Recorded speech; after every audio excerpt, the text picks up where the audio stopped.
I want to jump quickly over as well, because you mentioned about the Logitech sponsorship. Yep. I think that's super interesting because, a lot of, people up and coming on Twitch, I'm sure they've got goals of eventually being sponsored, especially by like a peripheral manufacturer. Yep. What was like the go with that? What was like kind of the come up story on that?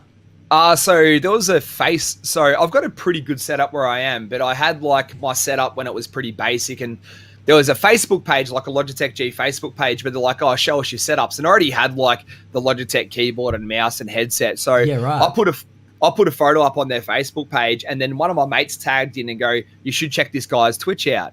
And I had like one of the head of their guys come into my stream when I had about 600-700. Oh, it would have been less than that. It would have been like maybe 500 or 600 followers around there. Okay. And he goes, mate, we want to like give you some gear and then you can promote us through your stream. And I only had like very small viewers at this stage. Yeah, right.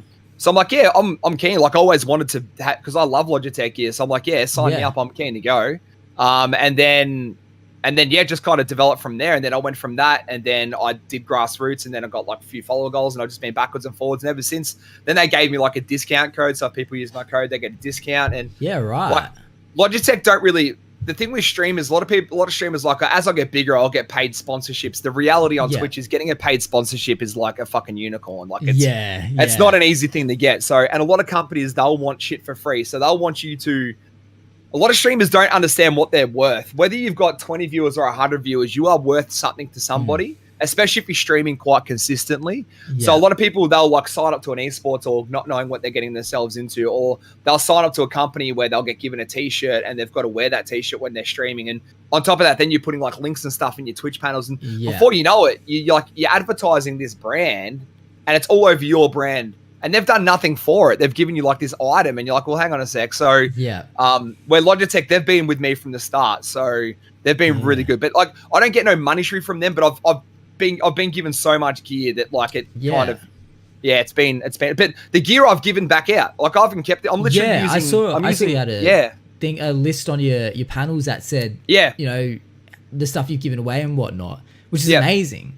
I mean, how do you reckon if someone was looking, like, do you reckon anyone should try and chase a sponsorship, or should they try and let it come to them, or like what's kind of like the go with that? Like what's like I would say on Twitch, be proactive, not reactive. In this case, I was reactive, but it kind of like my mate tagged me.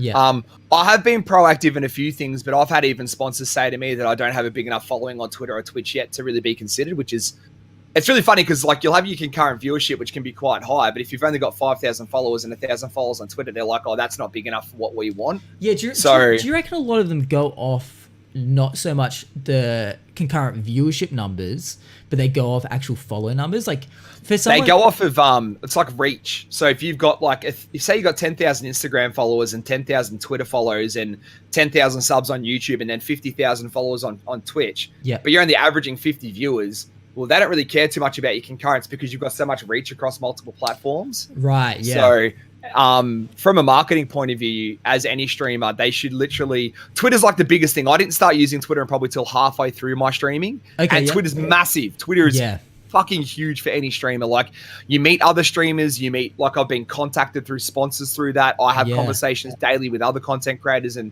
other like developers and stuff. They'll contact me on Twitter or email, but people don't like emails. They want instant responses. They want emails seem a bit fucking old school now, don't they? People have like their business emails, but I mean, do you have a business email? Do you do the... Yeah, I feel like I need to get one, but at the same time, I'm like, man, it's like, I feel like Twitter is kind of like the new email in a way. Do you think emails are viable still? Like, should everyone have one? Yeah, because a lot of my like actual formal stuff I've done through email, especially if you're getting like artwork and stuff done as well, and you've got like an email so people can invoice you, and that's very important. That's true. I mean, at the end of the day, you got to remember when you're on Twitch, you're putting yourself out there, and anyone can watch you, right? Yeah. So if you've got an email that's your personal email, and you put it into your personal email on your stream, anyone can get that personal email, and it could have your first and last name in there, which mine did. Oh yeah. Oh, so. Really? Okay. Yeah, like my personal email, which was my old one, I've actually changed my last name since, but it's got my old last name in it. So I had to change that because it was like, literally you could just like Facebook me and you can find me.